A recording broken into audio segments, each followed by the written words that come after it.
Hi, my name's Ishmael Naylor, and here's my review about the course I did in November, the DFE, by Samuel Leeds. So at the DFE, I learned quite a lot. Quite a bit of it was very similar to the crash course. So it was just a bit more in depth. Just effectively, what we did is we did deal finding on day one. So we had to ring agents and secure some deals after they showed us exactly how to find the deals. This was through the first break, so this was to find normal single let properties with high ROIs ready to let. Then we also, in various other breaks, sorry, I can't remember the exact details of what order we did things in, but I know that in various other breaks throughout the 3 days, we also rung up about rent to rents. We also we also found how you find out whether a property is in negative equity. So once you find out if it's in negative equity, then you'll be able to contact the agent or contact the vendor to find out exactly if they're open to lease options, or you can send them a letter to their address, and then you will be able to, obviously, with that letter, you'll then hopefully be able to get a call back and discuss whether they're open to a lease option agreement or not. More on lease option agreements in another video, but effectively it's rent now, buy later. So we also did that. We spoke to Samuel Leeds' mortgage broker, so we could ask him questions. We asked his solicitors questions also on another day. They showed us how to roughly calculate a refurb cost for a BRR.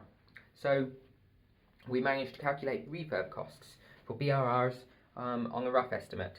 Now, the reason why I say roughly is because obviously every area and every builder comes up with a slightly different costing. So it was just based on what they have as their builders, which they have obviously got cheap builders and good quality, and they go up north, so it's nothing like London costs. So some people managed to find properties which were extremely high ROI.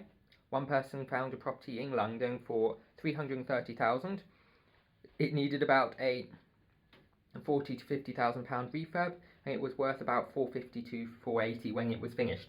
So judging by the pictures, that would have been a no money left in deal. Once they refurbed it and managed to pull all their money out, so they would have had an infinite return. So there were some people who secured some deals off the back of that course. Not everyone. I was one of the ones who didn't secure a deal.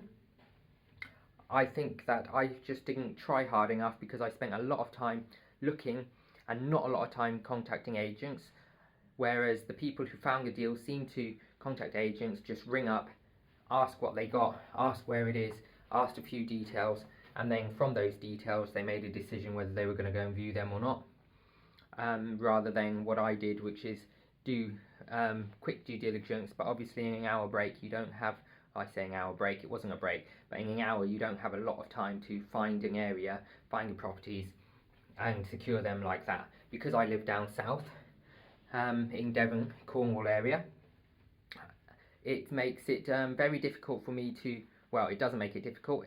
I was a bit against going up all the way up north, up Liverpool, Manchester areas where the properties are cheap, which is where a lot of the people do their buy-to-let single lets. So this is why I was looking in various areas which were closer, which were not actually as good. And I also have a thing about trying not to copy people.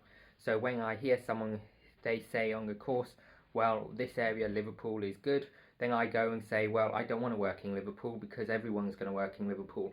Well, maybe I should work in Liverpool because Liverpool's good rather than avoiding it. So this is possibly one reason why I haven't secured deals, because I've been trying to stay away from areas that everyone else is going to, which I should just be jumping on the bandwagon and going to areas where everyone else is, because obviously that's where it works. So anyway, after the DFE, I've secured no deals yet, and I will be securing deals.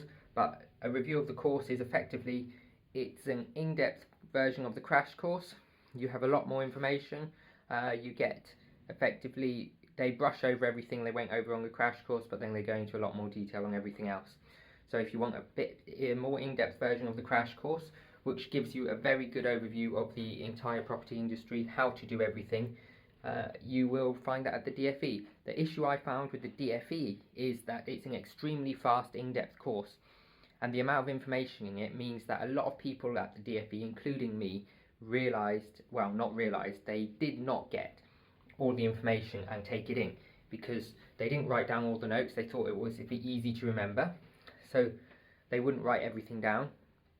Now, I was one of them. I wrote down a lot of stuff. I mean, I've got about 6-7 pages of writing for every day, so I've got about 15-20 pages of notes. Now, that seems like a reasonable amount to me. I don't really like writing, so that's why I probably could have had more. But even going over my notes, I do not know it. I didn't remember everything or note down everything. After speaking to people after the event, I found that a lot of people took different things from the event than I did. And a lot of people who have done the event and then done various other courses have taken different things away, which I'll go over the other courses and what I took away and what other people took away on the other course reviews. So after the DFE, I decided that even though I didn't have the money, I was going to sign up for the academy. I did have some money. It was in the only investment, or one of the only investments that I made, which didn't go into liquidation. So this investment was supposed to cash out on its year anniversary, which was the beginning of November. However, it didn't cash out in the beginning of November. They said it would take 2 weeks. It didn't take 2 weeks. It didn't cash out in the middle of November, so I didn't even have it at the DFE. It was then I kept contacting them. They told me it was going to cash out at the DFE. Long story short, eventually it cashed out, not at the end of November or the beginning of November when it was supposed to. It cashed out a week before Christmas. So that was an extremely long time. I'm glad I cashed out, because at the end of the day, I don't know what that industry is doing. I don't know what that company is doing. And after all my other investments going bad, I really didn't want to stay in.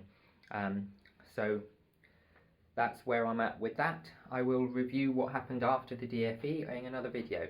If you like this video, please subscribe to my channel, click the bell notification icon so you get updates on my journey, and I look forward to seeing you in a further video.